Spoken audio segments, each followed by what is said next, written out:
Assalamualaikum warahmatullahi wabarakatuh. Bismillahirrahmanirrahim. Alhamdulillahi rabbil alamin. Wa sallallahu ala sayyidina Muhammadin wa ala alihi wa sahbihi ajma'in. Allahumma alimna ma yanfa'una wa anfa'na bima 'allamtana. Allahumma faqqihna fid din wa 'allimna at-ta'wil wa zidna 'ilman ya rabbal alamin. Rabbi shrah li sadri wa yassir li amri wahlul 'uqdatam min lisani yafqahu qawli. Subhanaka la ilma lana illa ma 'allamtana innaka antal alimul hakim. Wa la hawla wa la quwwata illa billah. Alhamdulillah, syukur kita pada Allah Subhanahu wa taala kerana dapat lagi kita menyambung siri kuliah kita, kuliah secara talian. InsyaAllah pada malam ni kita akan sambung surah Al-Ankabut ayat ke-46. A'udzubillahi minasyaitonir rajim. Wala tujadilu ahlal kitabi illa billati hi ahsanu illa alladhina zalamu minhum. Wa qulu amanna billadhi unzila ilayna wa unzila ilaykum wa ilahuna wa ilahukum wahid. Wa nahnu lahu muslimun. Wa kadzalika anzalna ilaikal kitab falladzina atainahumul kitaba yu'minuna bih wa min haula'i man yu'minu bih wa ma yajhadu bi ayatina illal kafirun. Wala tujadilu ahlal kitab, dan janganlah kamu berdebat dengan ahli kitab, melainkan dengan cara yang terlebih baik, kecuali orang-orang yang zalim di kalangan mereka itu. Dan katakanlah, kami beriman dengan apa yang diturunkan kepada kami, dan apa yang diturunkan kepada kamu Tuhan kami, dan Tuhan kamu itu adalah Tuhan yang sama, Tuhan yang satu, dan kami dan kita dan kami berserah diri kepadanya. Demikianlah kami turunkan kepada engkau Alkitab, Al-Quran. Maka orang-orang yang kami kurniakan kepada mereka itu kitab, mereka beriman dengannya. Di kalangan mereka itu ada orang yang beriman dengannya dan tidaklah mengingkari dengan ayat-ayat kami melainkan orang-orang yang kafir. Jadi ayat 46 ni sambungnya daripada ayat 45 sebelum pada ni. Allah SWT telah perintahkan kepada Nabi SAW dan juga setiap daripada kita umat dia ni supaya membaca Al-Quran, tilawah Al-Quran, dan dirikan sembahyang. Maknanya baca Al-Quran itu sebagai sumber ilmu, dan mendirikan sembahyang itu adalah amal. Maka di situ penting kepada kita ada ilmu dan ada amal. Begitu juga perintah supaya tilawah Al-Quran itu sebagai kita kata dakwah, menyeru manusia kepada ajaran-ajaran Al-Quran, wahyu Allah, melaksanakan perintah-perintah Allah. Dan perintah Allah SWT yang paling besar, yang paling penting adalah sembahyang. Dan sembahyang itu adalah satu bentuk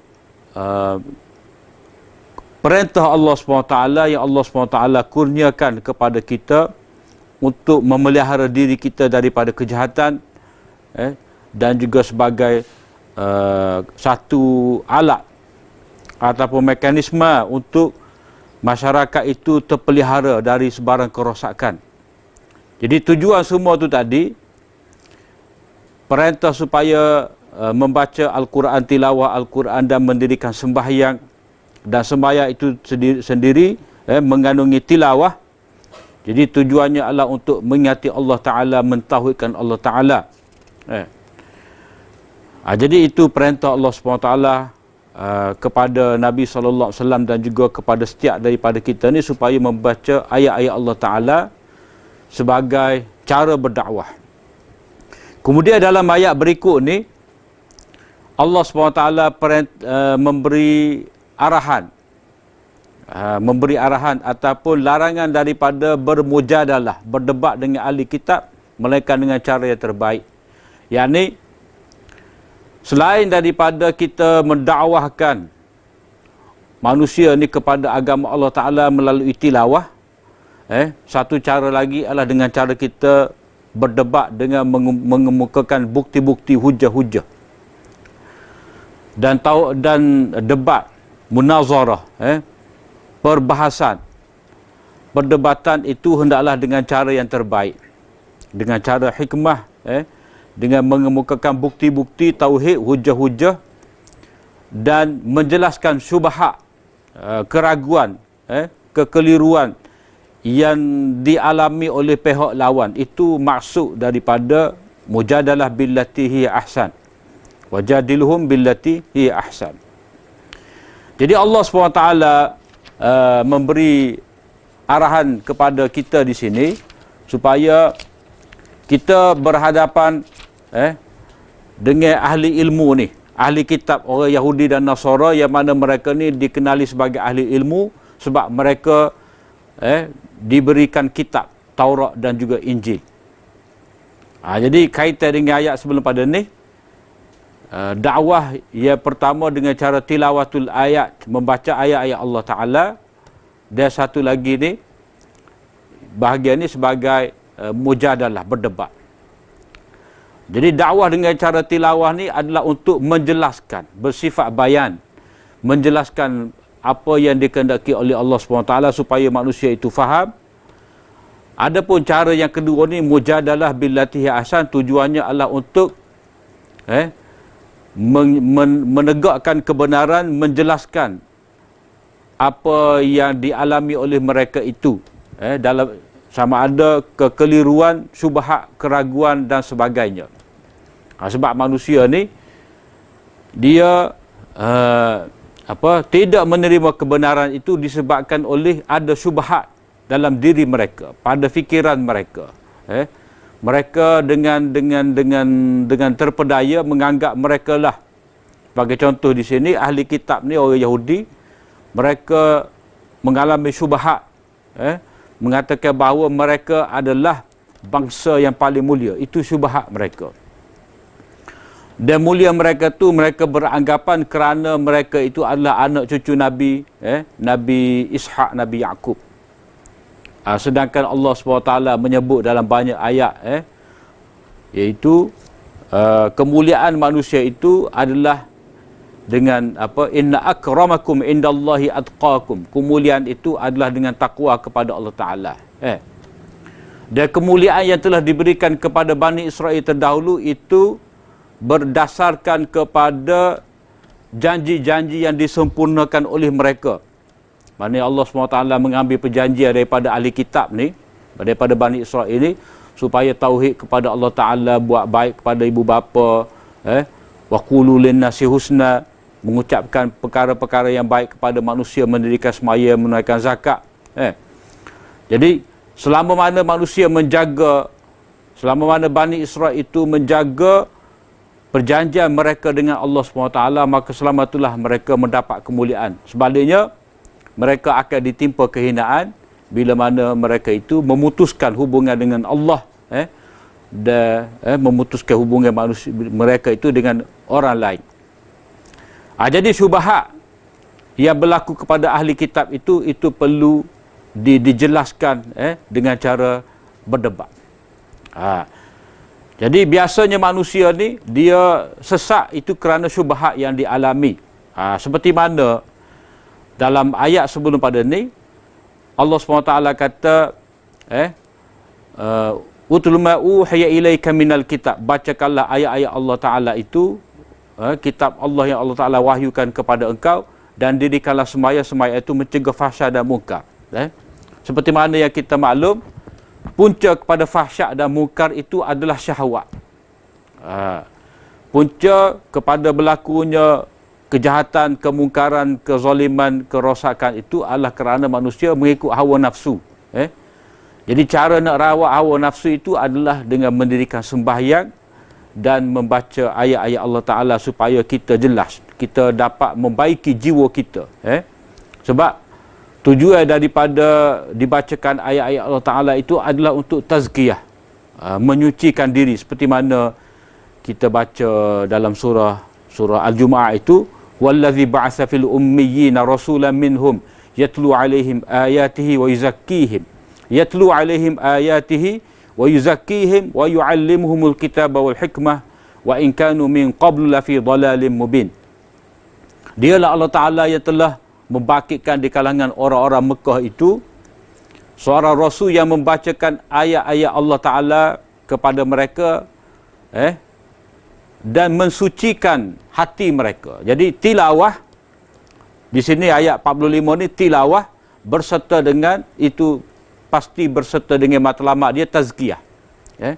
Jadi utlu ma uhiya ilaika minal kitab itu sesuai dengan surah Al-Hajj itu. Ayat yang kedua surah Al-Hajj itu, wallazi ba'atsa fil ummiyina rasulan minhum yatlu alaihim. Yatlu daripada tilawah, utlu daripada tilawah. Yatlu alaihim ayatihi wa yuzakkihim. Jadi wa yuzakkihim dalam ayat 45 ni terletak pada wa aqimis salah innas salata tanha 'anil fahsya'i wal munkar. Jadi solat itu mekanisme yang penting, alat yang penting yang dapat mencegah manusia daripada kejahatan dan kemungkaran. Bila manusia itu dapat memelihara dirinya daripada kejahatan dan kemungkaran, berarti hatinya bersih. Jadi balik kepada ayat ni, ayat 46 ini, itu manusia sesat dengan syubhat, maka perlu kepada debat. Begitu juga manusia ni, dia rosak, dia sesat dengan sebab syahwat, maka perlu dibacakan, dijelaskan kepada mereka itu ayat-ayat Allah Ta'ala berserta dengan praktik amali, iaitu dengan mendirikan sembahyang. Jadi bila begitu, bila dihilangkan syahwat dengan tilawah dan iqamatis salah, begitu juga dihilangkan manusia itu daripada segala syubhat, maka baliklah dia kepada jalan yang lurus. Jadi perintah supaya berdebat dengan cara yang baik ni, ini sebagai satu taklimat lah kepada Nabi SAW, bahawa baginda ni akan menghadapi ahli kitab nanti bila mana berhijrah ke Madinah. Sebab surah Al-Ankabut ni di antara surah-surah yang terakhir, peringkat terakhir yang diturunkan kepada Nabi SAW di Mekah sebelum Nabi hijrah. Jadi ada dah sedikit sebanyak taklimat kepada Nabi ni, supaya tidak berdebat dengan ahli kitab melainkan dengan cara yang terbaik. Billati hiya ahsan ini, dengan cara yang terbaik ini, kita akan baca dalam ayat 47. Jadi ahli kitab yang dibenarkan kita berdebat ni, dia ada syarat dia. Yang pertama tadi, billati hiya ahsan, dengan cara yang terbaik. Yang kedua, tidak boleh dengan orang yang zalim di kalangan mereka. Maknanya ada ahli kitab yang tertentu yang boleh kita berdebat dengan dia, yang mana kita dapat mengharapkan hidayah kepada mereka, mereka tu balik kepada agama yang benar. Ada juga ahli kitab ni yang tidak ada harapan untuk mereka tu balik kepada jalan hidayah. Itu orang yang zalim. Orang yang zalim ni ada beberapa tafsiran. Setengah ulama kata orang yang zalim ni maknanya orang yang nyata permusuhan dia tu terhadap Islam, terhadap Nabi SAW. Yang mana mereka ni siang malam fikir nak merosakkan agama, agama yang dibawa oleh Nabi. Jadi kepada orang ini tak perlu kita berhujah. Dia maknanya di sini kita dalam istilah dipanggil tarkul jawab. Maknanya tidak perlu diendahkan mereka itu. Tak perlu kita berdebat dengan mereka itu. Sebab apa? Sebab mereka zalim ni, makna zalim, menzalimi diri sendiri, yang ini dengan cara tolak kebenaran. Seperti dalam ayat surah An-Naml kita baca dulu, wajahadu biha wastaiqadatha anfusuhum zulman wa uluwa. Allah SWT cerita tentang Fir'aun ni dan juga koncu-koncu dia, mereka tu walaupun telah melihat bukti mukjizat yang dibawa oleh Nabi Musa, macam-macam bukti mukjizat yang Allah Ta'ala berikan kepada Nabi Musa ni, mereka tetap engkar. Walaupun mereka yakin itu tidak mungkin dapat dihasilkan oleh Nabi Musa melainkan dengan izin Allah Ta'ala, dengan kehendak Allah Ta'ala, tetapi mereka dengan secara zalim dan takabur mereka tolak, mereka menentang kebenaran yang dibawa oleh Nabi Musa, meskipun jelas apa yang dibawa oleh Nabi Musa itu adalah ayat-ayat Allah, tanda-tanda kekuasaan Allah Ta'ala. Jadi zalim di sini dengan arti mereka menzalimi diri mereka sendiri dengan cara takabur, tolak kebenaran. Satu lagi, mana zalim di sini, mereka menzalimi orang Islam. Mereka melampau terhadap orang Islam, mereka melakukan kekerasan, kejahatan, perancangan jahat terhadap orang-orang Islam. Ada juga yang kata illal ladzina zalamu minhum, di sini zalim di sini dengan arti kecuali orang-orang yang syirik. Maknanya mereka ni tak perlu kamu nak berdebat dengan mereka jikalau mereka itu menzalimi diri mereka itu dengan cara mensyirikkan Allah. Mereka kata Allah Ta'ala ni ada anak. Jadi mereka ni seperti mana orang-orang musyrikin Mekah lah. Maknanya tak perlu berdebat disebabkan mereka ni telah menafikan tauhid.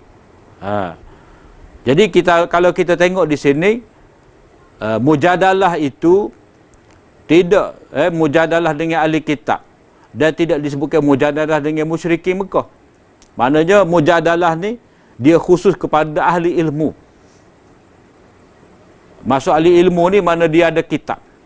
Dia ada kitab. Ada kitab Taurat, ada kitab Injil. Orang-orang Mekah, orang musyrik Mekah ni dia tak ada kitab. Tak ada pula arahan supaya berdebat, berhujah dengan cara yang terang dengan orang-orang Mekah. Walaupun ada dakwah Nabi tu, Nabi mengemukakan dalil, tetapi masuk hujah, masuk berdebat dengan arti kata yang sebenar tu tidak berlaku dengan orang-orang Mekah, orang musyrik.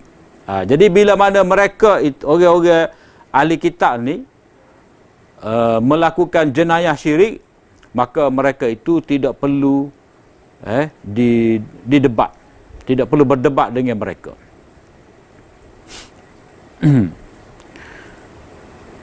Jadi berdebat dengan ahli kitab ni mana pertama dengan cara yang terlebih baik, yang kedua kepada orang yang bersedia untuk menerima kebenaran. Mana ahli kitab ia boleh diajak berunding, ia dapat diharapkan mereka itu beriman dan mereka ini tidak menzahirkan permusuhan dengan nyata kepada Nabi SAW. Kemudian waqulu amanna billazi unzila ilaina wa unzila ilaikum. Bagi ayat ni menjelaskan apakah dia billati hiya ahsan. Maknanya waqulu, katakanlah. Jadi janganlah berdebat dengan ahli kitab melainkan dengan cara yang terbaik. Jadi waqulu ni keterangan kepada allati hiya ahsan. Jadi cara berdebat yang terbaik ialah apa? Kamu kena kata kami beriman dengan apa yang diturunkan kepada kami dan apa yang diturunkan kepada kamu. Tuhan kita adalah Tuhan yang esa, Tuhan yang sama. Maknanya mujadalah billati ahsan ni kita kena balik kepada sesuatu yang kita saling sepakati. Kita kena ada satu perkara yang disepakati secara asas. Ada mustarak. Kita kena balik kepada usul yang disepakati.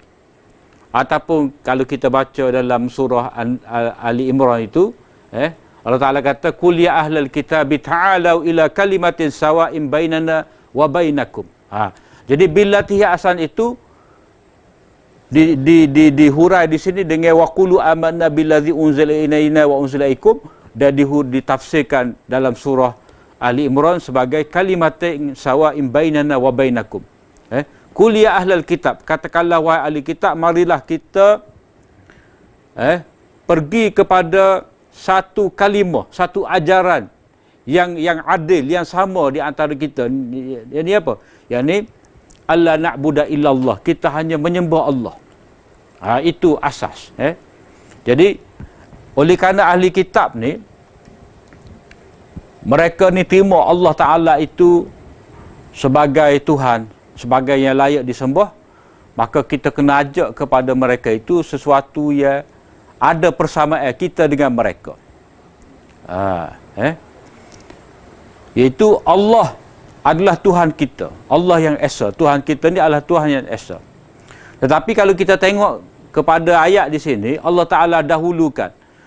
Kita kena kata kami beriman dengan apa yang diturunkan kepada kami. Maknanya, orang-orang beriman kena kata kami menerima Al-Quran yang diturunkan kepada Nabi kami, Nabi Muhammad sallallahu alaihi wasallam.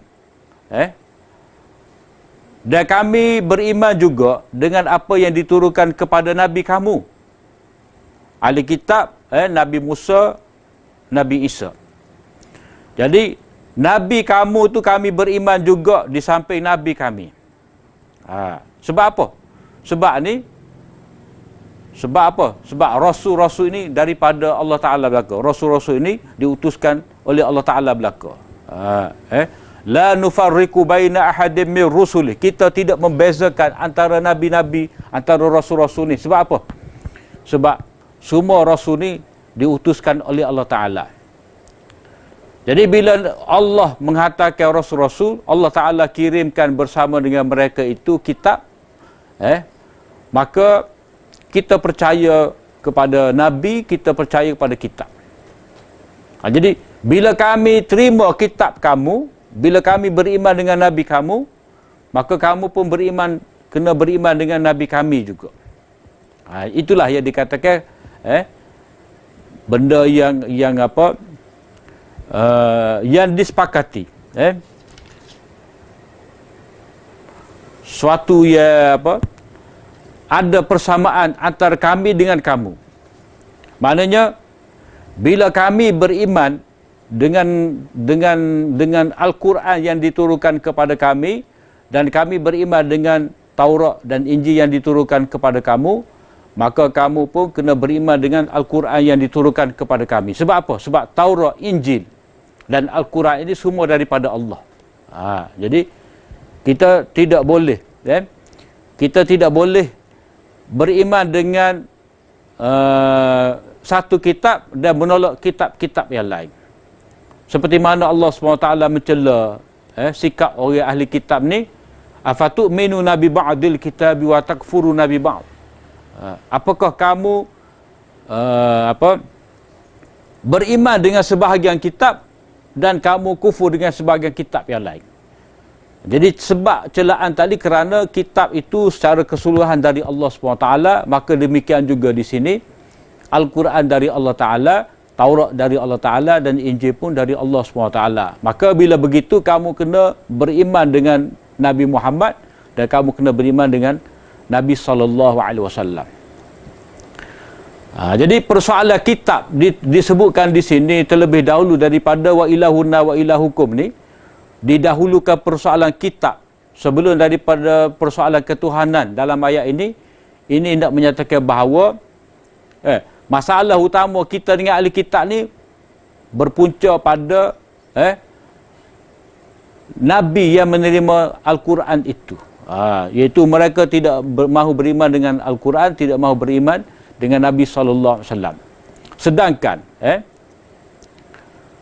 Al-Quran yang diterima oleh Nabi yang menerima Al-Quran itu sudah terdapat ramalannya itu di dalam kitab Taurat dan Injil. Sebab itulah ditekankan di sini persoalan apa yang diturunkan. Maknanya dalam Taurat telah tersebut sifat-sifat Nabi SAW. Jadi kalau kamu benar-benar beriman dengan kitab yang diturunkan kepada kamu sendiri, Taurat dan Injil, pasti kamu akan temui, kamu akan akui bahawa memang terdapat berita gembira kedatangan Nabi akhir zaman, Nabi Muhammad sallallahu alaihi wasallam.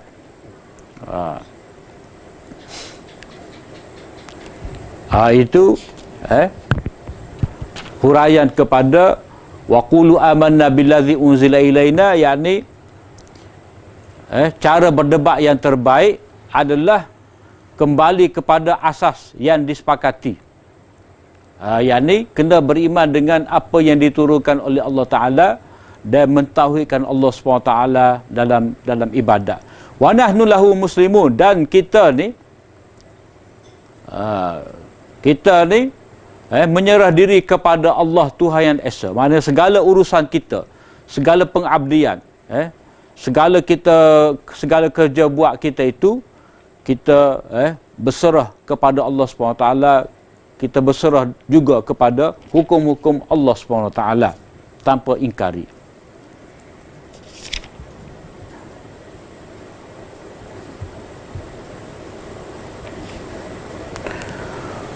Wa kadzalika anzalna ilaikal kitab, dan demikianlah kami turunkan kepada engkau kitab itu.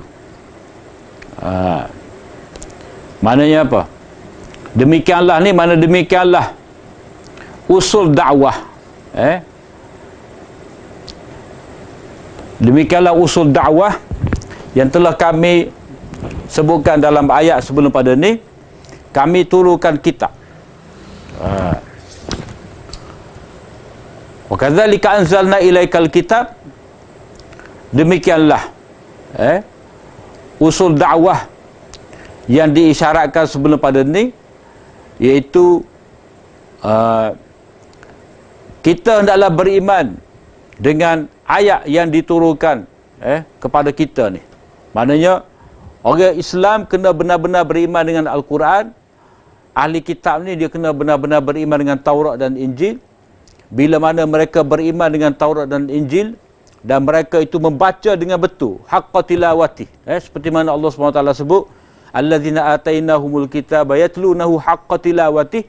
Bila mana mereka itu baca dengan cara yang betul, turut betul-betul, pasti mereka akan dapati mengakui bahawa Nabi SAW itulah penutup kepada nabi-nabi, nabi-nabi Allah.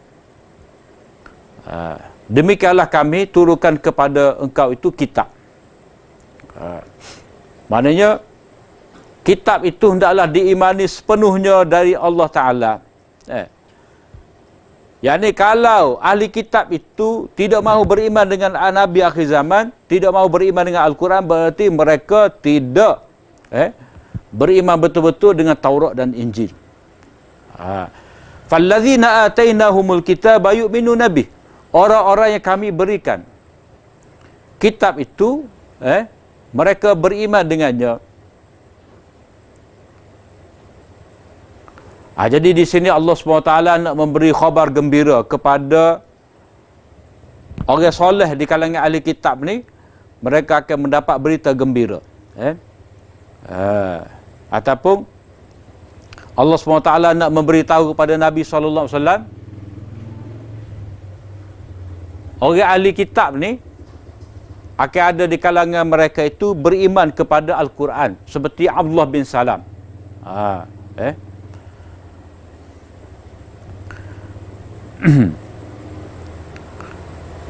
Wa min haula'i man yu'minu bih. Di kalangan mereka itu ada orang yang beriman dengannya. Maknanya akan sentiasa ada. Sebab fa'il di sini wa min haula'i man yu'minu bih. Yu'minu bih itu fa'il mudhari', mudhari' menunjukkan kepada istimrar. Maknanya akan sentiasa ada di kalangan ahli kitab ni mereka yang akan beriman kepada Nabi SAW, beriman dengan Al-Quran dan Taurat. Akan ada. Maknanya di sebalik kedegilan, di sebalik kezaliman yang dilakukan oleh orang Yahudi, oleh orang Nasara, sikap sombong, engkar mereka itu terhadap ajaran Al-Quran, ajaran Nabi, tetapi ada juga di kalangan mereka itu yang ikhlas. Ia akan beriman dengan Al-Quran, beriman dengan Nabi SAW. Maka sebab itulah orang-orang beriman kita orang beriman ni hendaklah memastikan, membezakan antara ahli kitab yang ikhlas, dan ahli kitab yang zalim, yang sombong, yang takabur itu. Maka sebab itulah di sini Allah SWT menyebut fallazina atainahumul kitab. Dan orang-orang yang kami berikan kitab kepada mereka. Berikan di sini dengan mana kurniakan. Ini berbeza dengan kalau kita kata fallazina utul kitab.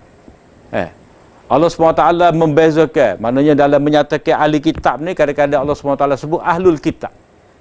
Allazina utul kitab. Allazina atainahumul kitab. Ahli kitab. Allazina utul kitab, mereka yang diberikan kitab.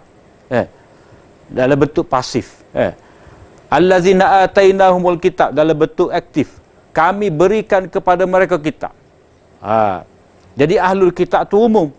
Allazina utul kitab, orang yang diberikan kitab itu merujuk kepada ahli kitab yang tidak baik. Allazina atainahumul kitab itu adalah ahli kitab yang baik. Sebab itulah kita dalam surah Al-Baqarah tu Allah Taala kata allazina atainahumul kitaba yatlunahu haqqa tilawati. Allazina atainahumul kitab, orang-orang yang kami berikan kepada mereka itu kitab, membaca kitab dengan sebenar-benar bacaan. Mereka baca, faham dan ikut. Jadi fallazina atainahumul kitab ini merujuk kepada ahli kitab yang ikhlas, yang mahu beriman, bukan ahli kitab secara umumnya. Maka ini satu bisyarah, berita gembira kepada Nabi dan juga kepada orang-orang mukmin bahawa akan ada di kalangan ahli kitab ni, orang Yahudi ni, ia bersedia untuk menerima Islam.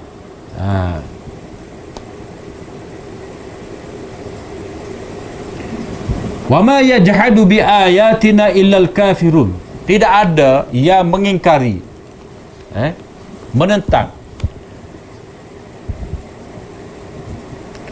menentang ayat-ayat kami ni yang begitu jelas, dengan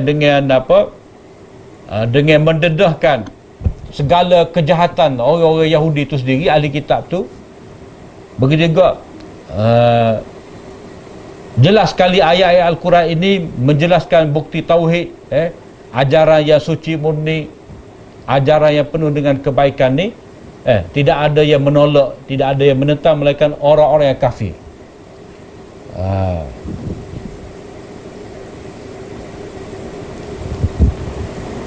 Jadi mereka kafir itu dengan sebab takabur, dengan sebab mukabarah, mereka sombong. Kafir di sini kafir dengan makna kafir yang menolak kebenaran setelah nyata. Jadi asal makna ayat ni wa ma yajhadu bi ayatina illal jahidun. Maknanya tidak menolak ayat-ayat kami ni melainkan orang yang menolak juga. Maknanya kufur di sini dengan mana kufur juhud. Dia kufur ni dia ada banyak. Kufur tu. Kufur di sini mana kufur juhud. Maknanya jelas. Sebab ada kafir, dia kafir tapi dia jahil tentang Islam. Ramai di kalangan orang kafir yang berada di negara kita ni, dia jahil tentang Islam. Kalau sebelah barat tu, orang kafir, kita panggil orientalis. Kita buat PhD dengan dia tentang Islam. Dia mana junub pun tidak, tapi baca Quran, baca hadis, baca kitab. Tu panggil kafir juhud. Mereka tahu tentang hakikat Islam dan mereka berusaha untuk mencari kelemahan Islam. Jadi orang-orang seperti inilah maknanya tak perlu berdebat dengan mereka. Sebab apa? Sebab sifat juhud mereka dan sifat mukabarah, sifat takabur mereka itu.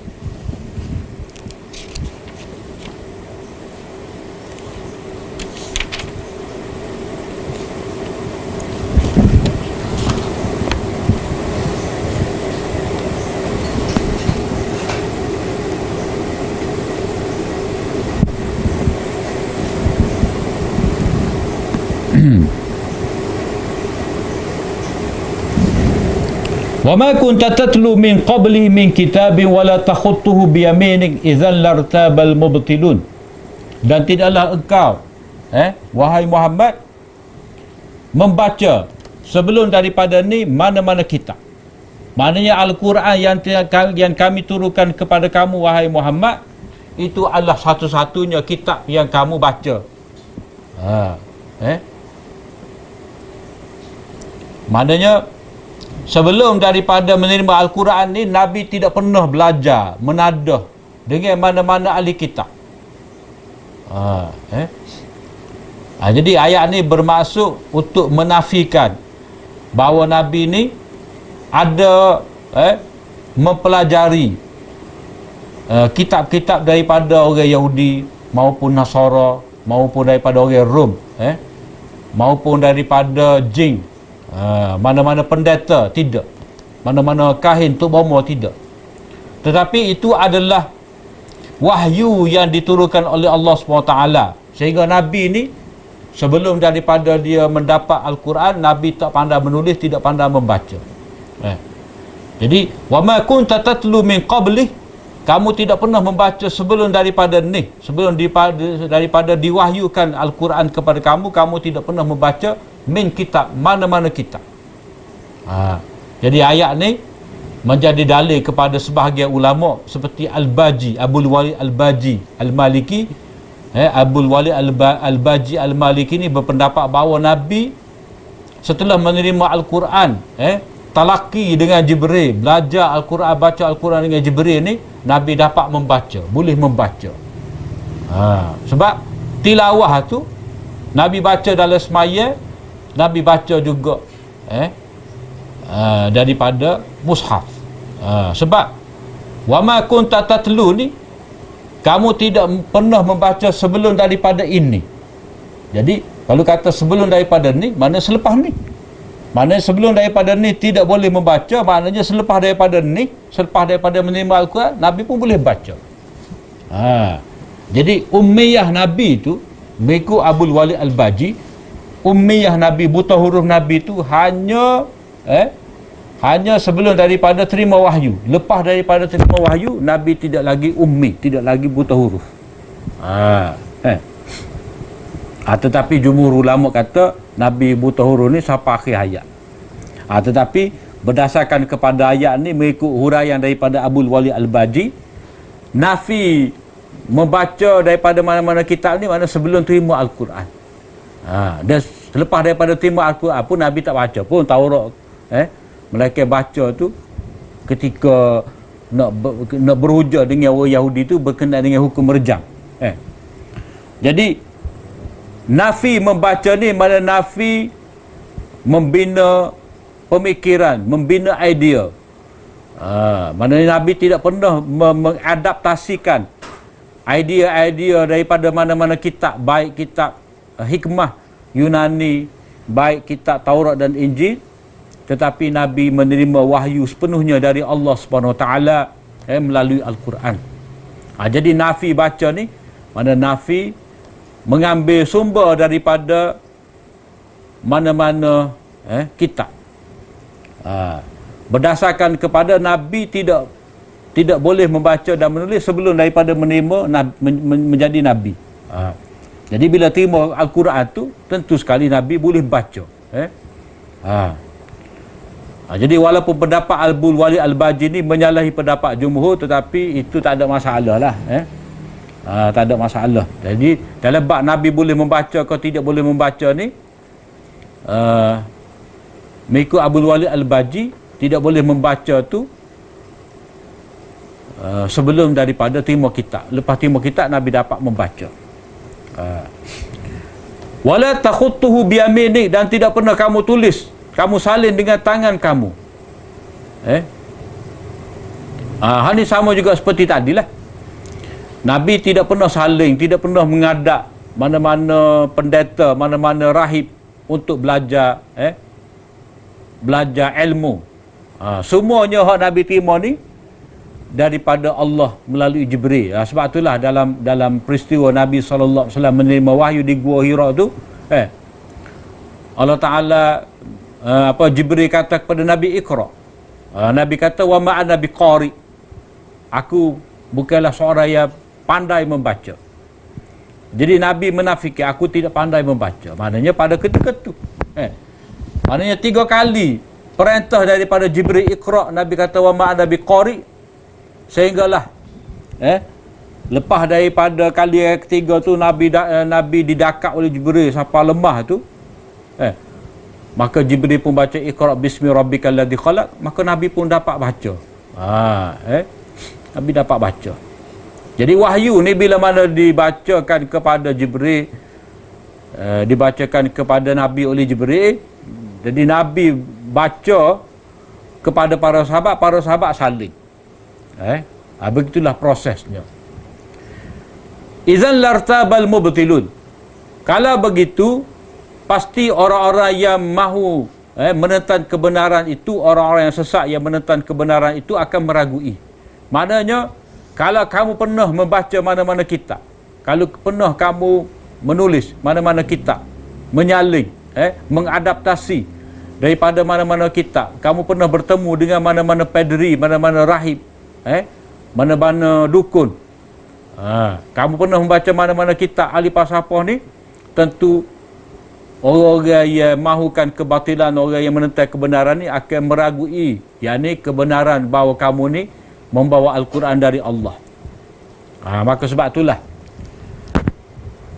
perbahasan Nabi SAW ini sebagai seorang yang buta huruf, yang ni sebelum daripada menerima wahyu ni, itu Allah untuk memastikan bahawa Nabi ini benar-benar menerima wahyu dari Allah Ta'ala, tidak menerima mana-mana sumber ilmu daripada sumber yang lain, tidak menerima mana-mana ilmu daripada mana-mana sumber yang lain. Jadi kalau kamu dapat membaca sebelum daripada terima Quran, kalau kamu dapat menulis sebelum daripada terima Al-Quran, pasti orang kafir ni akan meragui kamu. Bahkan bal huwa ayatun bayyinatun fi suduril ladzina utul ilm. Bahkan itu adalah ayat-ayat yang nyata dalam dada-dada orang yang diberikan ilmu. Wa ma yajhadu bi ayatina illa zalimun. Tidak ada yang mengingkari, mengkufuri ayat-ayat kami ini melainkan orang-orang yang zalim.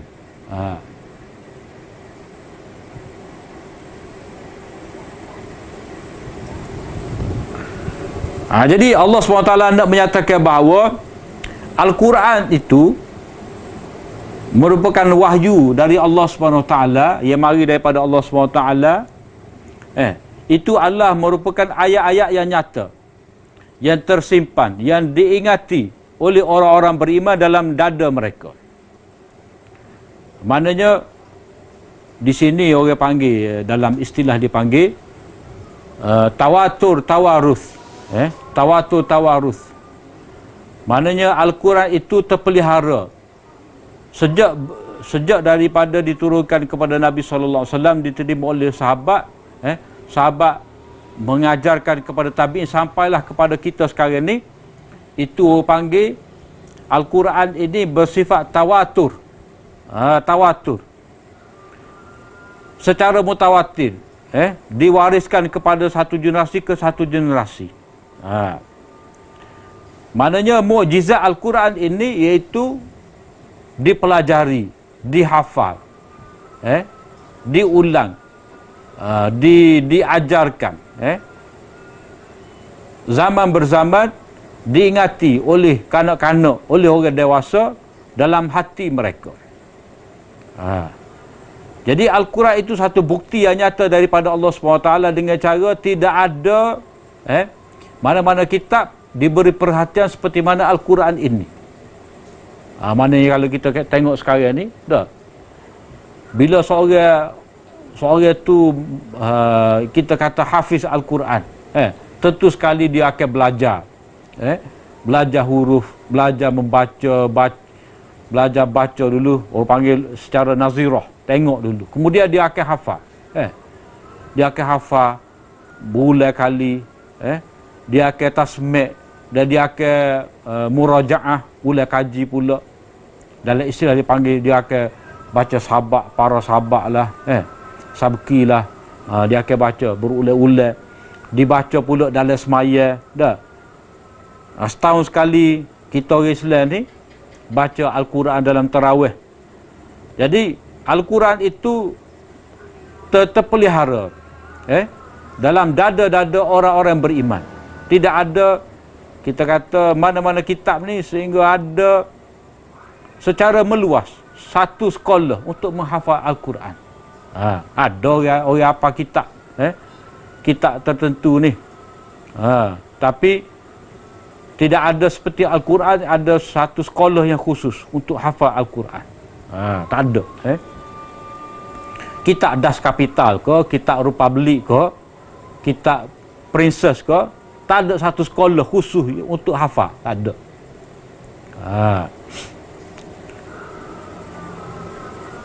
Kalau ada hak hafal tu, bukan kanak-kanak. Al-Quran ni dia hafal oleh kanak-kanak lagi. Dapat dia hafal oleh orang dewasa. Itu panggil Al-Quran ini satu mukjizat. Bukti dia terpelihara. Bila ada dalam dada-dada orang beriman ni, itu menunjukkan bahawa Al-Quran itu tidak dapat diragui. La raiba fiyya. Mukjizat Al-Quran yang paling besar, Al-Quran itu diwariskan kepada kita secara mutawatir, berturut-turut. Berturut-turut dibaca, berturut-turut dihafal, berturut-turut diulang kaji, berturut-turut dibaca dalam Al-Quran, dan itu menafikan sebarang keraguan terhadap dia. Maka sebab itulah bila kita kata zalikal kitabul la raiba fih, itulah dia Al-Quran, kitab yang tidak ada sebarang keraguan padanya. Maka sebab apa? Sebab dia ada dalam hati orang-orang yang beriman, tidak dapat diragui. Sebab tidak ada satu kitab yang bersifat seperti kitab Al-Quran ini.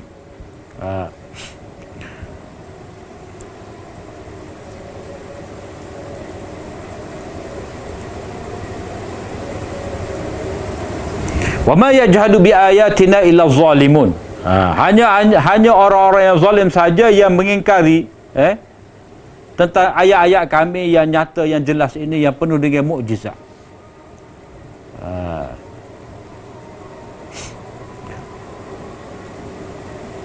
Wa qalu laula unzila alaihi ayatun min rabbih. Di sini Allah SWT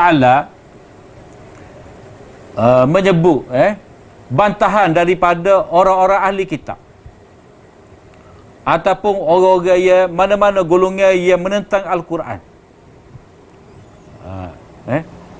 Maknanya bila kata berdebat ni, maka bila mana mereka tidak dapat membuktikan kebenaran apa yang mereka pegang, maka mereka akan berusaha untuk meragui ataupun nak alih perhatian.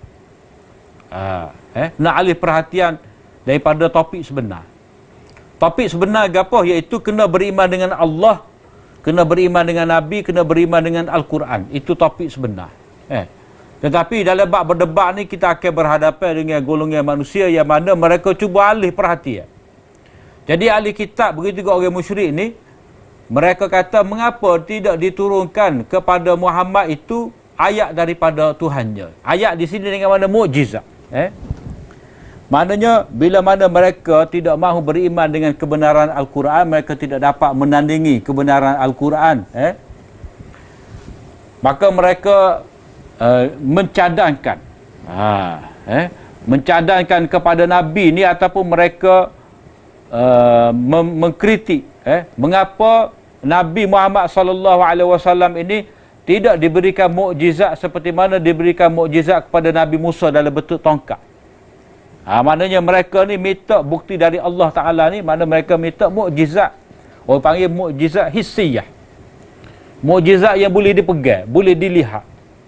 Jadi mereka cadang. Mengapa tidak didatangkan mukjizat seperti Nabi Musa, seperti tongkat? Dapat menghidupkan burung, dapat merawat orang yang sopok. Mengapa Nabi Muhammad tak ada mukjizat seperti ni? Hak adanya Al-Quran tadi. Jadi Allah SWT menjawab kritikan mereka ni dengan dua jawapan. Jawapan yang pertama, qul innamal ayatu indallah. Katakanlah wahai Muhammad, jawapan yang pertama, ayat-ayat ni, maknanya mukjizat-mukjizat ni, kalau dapat kamu lihat, itu di sisi Allah Ta'ala. Yang ni bukan dari sisi Nabi. Maknanya, adanya mukjizat kepada Nabi ni, itu adalah mengikut kehendak dan kudrat Allah Ta'ala. Jadi, bila kata Nabi SAW tidak dapat membawa mukjizat, bukan berarti Allah Ta'ala tidak berkuasa. Tidak, Allah Ta'ala maha kuasa, tetapi tidak betul dengan iradat dia. Jadi hukum Allah Ta'ala dalam bab mukjizat ni, iaitu para Nabi tidak dapat membawa mukjizat mereka sendiri. Maknanya mukjizat daripada Nabi ini, yang ada pada Nabi ini bukan inisiatif Nabi, tetapi apa yang Allah Ta'ala berikan kepada Nabi. Kita tengok Nabi Musa, bukan dia minta tukar tu, bukan dia minta tukar tu ada kuasa sakti, tetapi Allah. Sebab itulah dalam ayat yang lain Allah Ta'ala kata, wa ma kana li rasulin an ya'tiya bi ayatin illa bi idznillah. Tidak boleh, tidak patut pada Nabi itu, wa ma kana li rasulin, tidak sepatutnya bagi Nabi itu untuk membawa mukjizat melainkan dengan izin Allah Ta'ala. Sebab itulah kita tengok cerita Nabi Musa ni, cerita penuh dengan mukjizat ni. Allah Ta'ala, walaupun di Bukit Tursina tu, Allah Ta'ala perintahkan kepada Nabi Musa supaya campurkan tukak-tukak jadi ular. Bila Nabi Musa berhadapan dengan Firaun, Nabi Musa ada ketakutan. Ada ketakutan. Bila Allah Ta'ala perintahkan supaya dia campurkan tongkat tu, barulah Nabi Musa campur. Jadi kalau kata mukjizat tu inisiatif, apa hak Nabi Musa ingat bahawa tukar dia ni pernah jadi ular, dia akan campur, tentu Nabi Musa tidak akan ada rasa takut. Begitu juga bila berhadapan dengan di belakang ni tentera-tentera Firaun di hadapan laut. Jadi Nabi Musa pukul laut tu hanya setelah diperintahkan oleh Allah Ta'ala. Jadi di sini cadangan-cadangan yang dilontarkan oleh orang yang engkar ni untuk Nabi membawa mukjizat ni, itu tidak sepatutnya. Sebab apa? Sebab mukjizat ni mari dari sisi Allah Ta'ala. Jadi mukjizat tu bukanlah inisiatif Nabi. Wa innama ana nadhirum mubin. Aku ni sebagai Rasul, tugas utama adalah memberi peringatan yang nyata. Memberi peringatan yang nyata ni dengan tabsyir, dengan berita gembira, dengan amaran, dengan hujah-hujah, dengan dalil. Maknanya, aku menyampaikan kepada kamu Al-Quran sebagai amaran. Tabarakalladzi nazzala al-furqana ala 'abdihi liyakuna lil 'alamin nadhira. Maha berkat Allah Ta'ala yang menurunkan Al-Quran sebagai furqan tu, supaya supaya Nabi SAW yang menerima Al-Quran tadi memberi peringatan kepada manusia. Jadi manusia ni hendaklah ada rasa takut berdasarkan kepada apa yang dia fahami dalam Al-Quran, bukan semata-mata benda yang mereka nampak.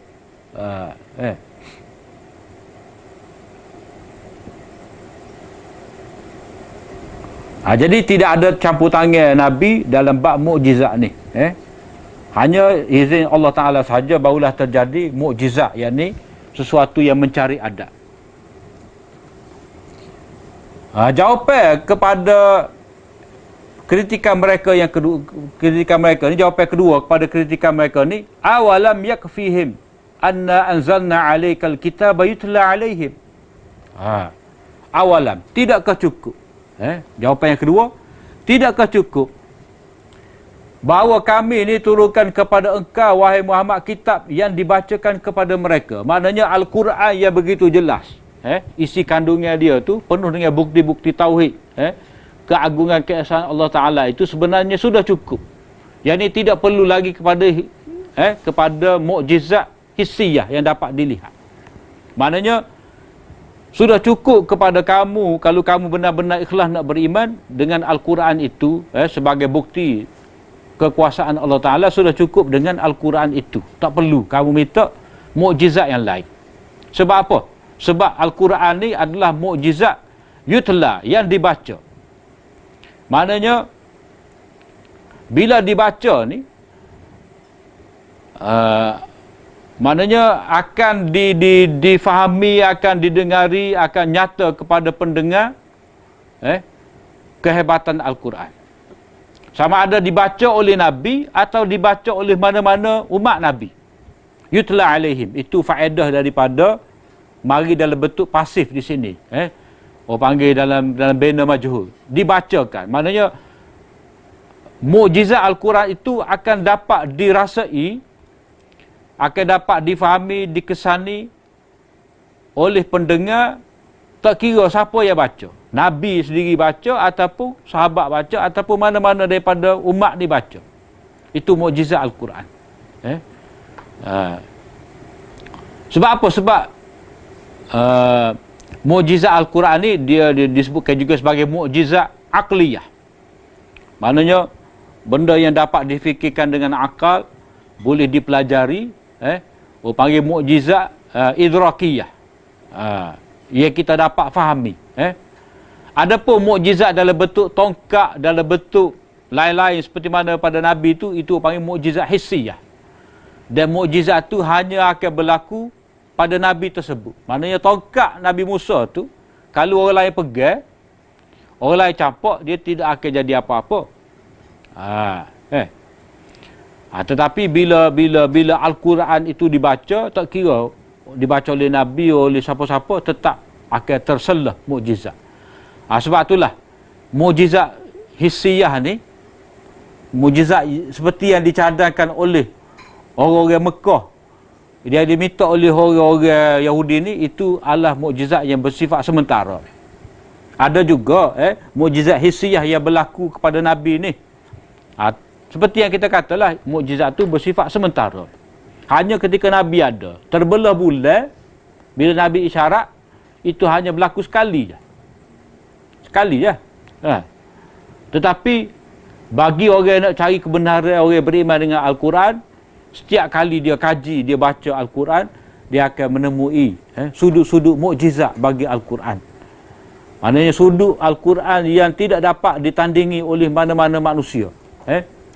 Sama ada dari segi bahasa, dari segi gaya bahasa, dari segi maklumat, dari segi berita yang lalu, peristiwa yang akan datang, tidak dapat ditandingi oleh mana-mana manusia.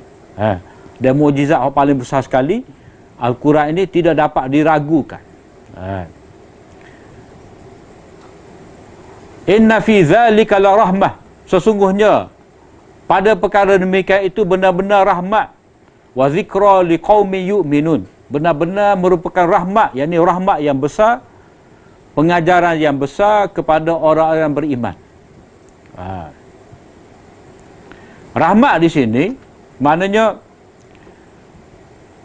Al-Quran itu sebagai mukjizat, sepatutnya kita rasa cukup. Sebab apa? Sebab penuh dengan rahmat. Dari segi ajaran, kita membaca dapat berkat, kita dapat pahala, kita dapat ketenangan, kita dapat ilmu, kita dapat panduan. Itu semua terkandung dalam bab rahmat dan juga zikra. Begitu juga rahmat di sini dengan arti tidak diberikan, tidak didatangkan mukjizat seperti mana yang diminta oleh mereka itu. Kerana apa? Kerana kaedah Allah SWT berkenaan dengan manusia ni, bila mana mereka minta bukti mukjizat dan mereka tetap engkar, kufur, tidak mahu beriman setelah datangnya bukti mukjizat, maka keputusan Allah Ta'ala bahawa mereka semua itu akan dibinasakan. Seperti mana Fir'aun. Fir'aun, Nabi Musa mari baca Taurat. Nabi Musa tunjuk dah tongkat dia. Tangan dia yang putih. Gapo lagi? Macam-macam bukti-bukti kenabian yang diberikan kepada Nabi Musa.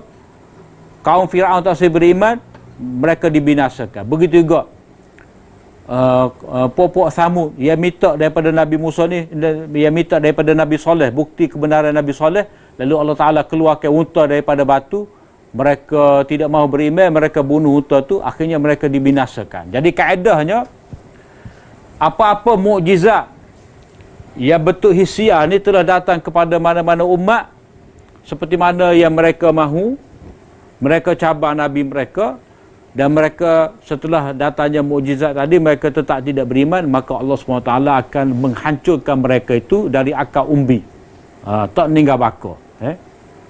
Maka sebab itulah adalah rahmat yang besar kepada manusia bila mana tidak didatangkan mukjizat seperti mana yang mereka mahu. Sebab bila mari mukjizat mereka tetap kufur, maka azab akan mari. Sebab itulah rahmat yang besar kepada manusia ni. Wa zikra liqaumin, dan pelajaran. Maknanya apa yang terkandung di dalam Al-Quran itu merupakan pelajaran-pelajaran, merupakan perkara-perkara yang dapat membaiki manusia itu daripada lalai, perkara-perkara yang dapat menyuburkan iman, menyuburkan fitrah, yang dapat menyuburkan akal fikiran manusia, yang dapat menyuburkan zikra, mana dapat menyuburkan sifat kemanusiaan dalam diri manusia, yang dapat membina manusia, yang dapat membina pemikiran, peradaban, tamadun manusia. Liqaumi yu'minun, dengan syarat mereka itu beriman kepada Allah Subhanahu Wa Taala. Kemudian bila kita berdebat ni, tentu sekali dia ada penutup dia. Ada penutup dia. Kul kafa billah, katakanlah cukuplah dengan Allah itu antara kami. Kul kafa billahi baini wa bainakum syahida. Ini kesimpulan daripada perdebatan. Maknanya kami telah membuktikan dengan jelas, sejelas-jelasnya kebenaran Al-Quran, kebenaran apa yang dibawa oleh Nabi ni, dan kamu tidak mahu beriman, maka cukuplah Allah Ta'ala itu sebagai saksi antara kami dan kamu. Maknanya kamu tetap tidak mahu beriman dengan Nabi SAW, walaupun jelas bukti dalam Taurat dan Injil itu, maka cukuplah Allah Ta'ala yang menjadi saksi. Yang ni, apakah sebenar yang terbuku dalam hati mereka itu sehingga mereka tidak mahu beriman dengan kebenaran itu, terserah kepada mereka. Kita ahli orang beriman ni cukup dah.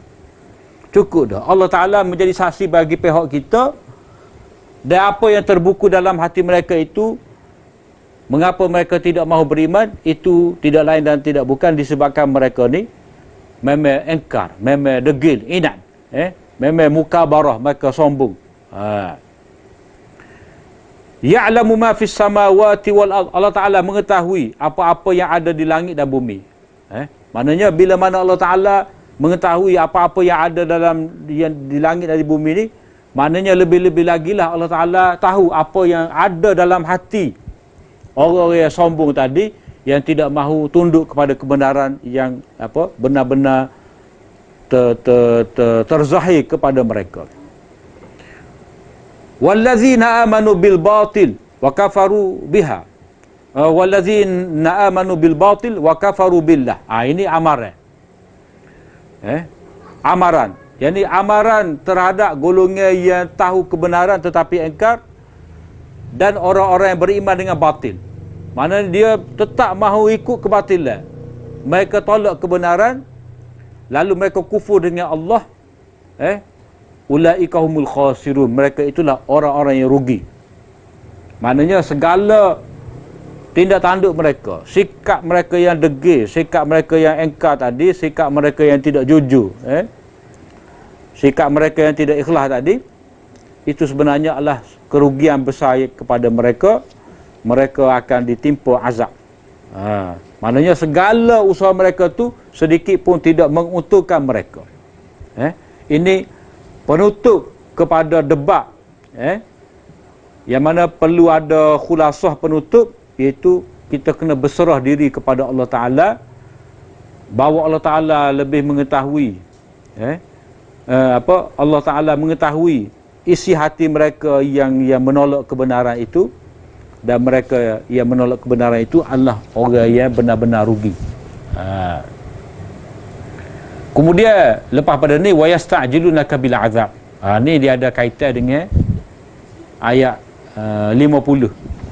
Kaitan tu dari sudut mana? InsyaAllah kita akan sebut pada minggu akan datang. Iaitu sikap keras kepala orang-orang kafir ni ada dua sudut. Yang pertama, mereka ni minta cadangan mukjizat. Yang kedua, mereka ni minta segera azab. Itulah. Jadi kesimpulannya, ayat yang kita baca ni berkenaan dengan debat. Cara berdebat.